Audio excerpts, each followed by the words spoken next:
All right, we should focus to the Bihar political turmoil right now.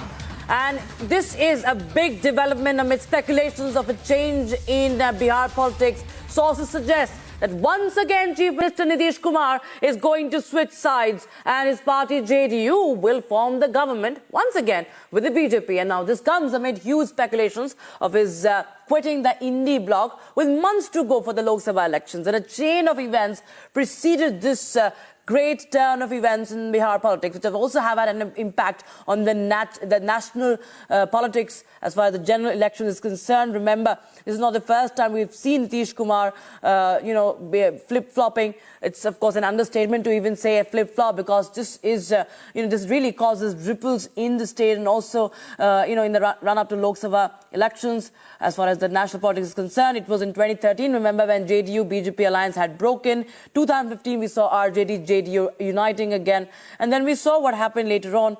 And 2022, we again saw that JDU-BJP broke apart. Nitish became the chief minister.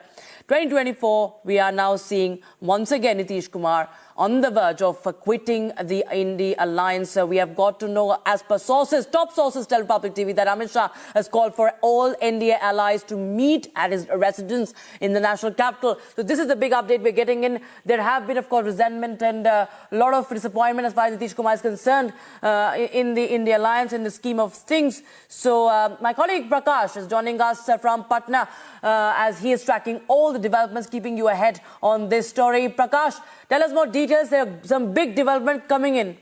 अपनी विश्वसनीयता इतनी घटा ली है, आज की तारीख में फिर से एक बार करेंगे डिसीजन में परिवर्तन तो उनका ग्राफ और इतना नीचे चला जाएगा कि वैसी परिस्थिति में अब बिल्कुल कहिए कि असहाय की स्थिति में जहां भी रहेंगे। तो बिंदुवार आपको बोला जाए कि बीजेपी को किन किन शर्तों पर नीतीश जी से बात करनी चाहिए, तो 4-5 पॉइंट्स हमको बता दीजिए। नहीं, इसकी जरूरत नहीं है। हम तो बिहार की जनता के मन में जो एक आशंका है कि फिर से लौट नहीं जाए महागठबंधन में चुनाव जीतने के बाद, क्योंकि इनका तो पुराना ट्रैक रिकॉर्ड रहा है ना, जीतते हैं कभी बीजेपी की समर्थक जनता की मदद से, आरजेडी में जाकर सरकार बना लेते हैं, कभी आरजेडी की समर्थक जनता की मदद से जीतते हैं तो बीजेपी के साथ जाकर सरकार बना लेते हैं। तो फिर से इस बार कहीं लोकसभा चुनाव में बीजेपी की समर्थक जनता से की मदद से जीत जाएं और फिर आरजेडी और महागठबंधन के साथ देखने लगे, तो इस बात को लेकर बिहार के लोगों के मन में आशंका है। तो ये उपेंद्र कुशवाहा ने बहुत बड़ा बयान दिया है, यहाँ तक कि नीतीश कुमार के एनडीए में शामिल होने पर भी सवाल उठाया है और बीजेपी को आगाह किया है कि सभी शर्तों पर बात हो जानी चाहिए क्योंकि इनके क्रेडिबिलिटी पर क्वेश्चन मार्क है। और सबसे बड़ी बात इन्होंने कही कि नीतीश कुमार आए एनडीए में या न आए, नरेंद्र मोदी के नेतृत्व में बिहार 40 की 40 लोकसभा सीट जीतेगी और नीतीश कुमार की साख गिर चुकी है। और सबसे बड़ी बात इन्होंने आखिरी में कहा कि नीतीश कुमार इस बार भाजपा के कृपा पर मुख्यमंत्री रहेंगे। पटना से वीडियो जर्नलिस्ट सूरज के साथ Prakash Singh, Republic media network के लिए। So those were reactions coming in, exclusive inputs in fact coming in from Patna as we continue to keep you on. गठबंधन मजबूत है, गठबंधन की कोई अस्थिरता की बात नहीं, ये आप लोगों का क्रिएशन है। हमारा गठबंधन इतना मजबूत है, हम बिहार की जनता को जो वादा किए हैं उस वादा को जमीन तक पहुंचाने का काम कर रहे हैं। उसके अलावा हम लोग कुछ नहीं सोच रहे हैं। हमारा क्रिएशन है तो बिना वजह तो नहीं है। नहीं, आपकी बात नहीं कर रहा, आपको व्यक्तिगत नहीं कर रहा हूँ। नहीं, मैं मीडिया की बात कर रहा हूँ। अगर मीडिया की क्रिएशन है तो बिना वजह तो नहीं है, आवाज तो अंदर से आई है। पता नहीं आवाज अब अंदर से आई है, आप लोग ज्यादा सुने होंगे। यहाँ से तो कोई आवाज नहीं गई है। अभी क्या मौजूदा स्थिति है? बहुत मजबूत है, मजबूती के साथ काम कर रही है, मजबूती के साथ काम करेगा। महागठबंधन इतना मजबूत थी, मजबूत है, मजबूत रहेगा। ये सब आधारहीन बातें हैं। नीतीश जी कहने जा रहे हैं वो इंडिया गठबंधन में बने रहेंगे, ये मैं दावे के साथ और विश्वास के साथ कह रहा हूँ। राहुल जी आ रहे हैं, उसमें भी वो नहीं जा रहे हैं। ये सत्ता होगी, मेरा काम था इनवाइट करना। हमने इंडिया गठबंधन के सभी प्रमुख नेताओं को इनवाइट किया, वो अपनी सुविधा के अनुसार से प्रोग्राम बनाएंगे। यात्रा तो अभी चलती रहेगी, हो सकता है पूर्णिया में नहीं आए, दूसरे किसी कार्यक्रम में आए। अभी तो राहुल जी लगातार है बिहार में काफी दिनों अगर वो चले जाते हैं, जैसा कि कहा जा रहा है कि सारी बातें हो गई है, कल तक या आने वाले दिनों में वो चले जाएंगे, तो आप कैसे देख रहे हैं? क्योंकि क्या तर्क देकर वो फिर जाएंगे? अब इस तरह की बातों को लेकर हम क्या बात करें जिसका कोई आधार नहीं है। जब कोई घटना घटित होगी तभी तो कोई प्रतिक्रिया दी जा सकती है। आज की डेट में हमारे गठबंधन के प्रमुख नेता हैं, नीतीश जी हम लोग के साथ हैं।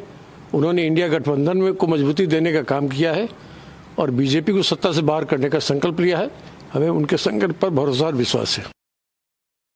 लोक जनशक्ति पार्टी रामविलास की पूरी नज़र पल पल बदलते घटना चक्र पर है। कल देर रात लोक जनशक्ति पार्टी रामविलास की एक अहम बैठक भी हुई, जिसमें हर परिस्थितियों पर हम लोगों ने चर्चा की। पार्टी के द्वारा मुझे अधिकृत किया गया गठबंधन से जुड़े तमाम विषयों पर फैसला लेने को लेकर। मुझे लगता है समय की बात है, थोड़े समय में 2-4 दिन के भीतर ही तमाम परिस्थितियां स्पष्ट होंगी। भाजपा का शीर्ष नेतृत्व निरंतर हमारे संपर्क में है। आज कई कार्यक्रम पहले से ही पूर्व निर्धारित थे आने वाले 2-3 दिन तक, जिसको कैंसिल करके आज हम अभी दिल्ली जा रहे हैं। उम्मीद है 2-4 दिनों के भीतर परिस्थिति और स्पष्ट होगी।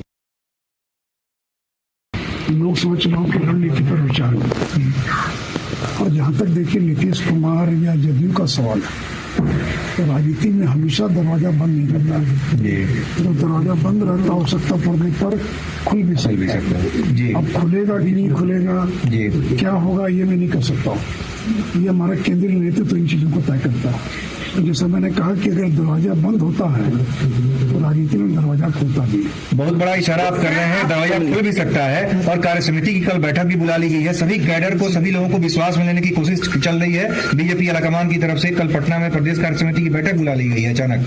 हाँ, वो तो देखिए रूटीन है, बैठक जो है हर 2-3 महीने पर होती है, वो बैठक हो रही है। लेकिन जैसे मैंने कहा कि राजनीति संभावनाओं का खेल है, कुछ भी हो सकता है। लेकिन अभी मैं इससे ज्यादा कुछ नहीं कर सकता हूँ क्योंकि हम लोग को इसके बारे में कोई जानकारी। तो क्या सर मान लिया जाए कि नीतीश कुमार के लिए दरवाजा खुल गया, वो आ जा रहे हैं? नीतीश कुमार के लिए दरवाजा खुल गया, वो आ रहे हैं?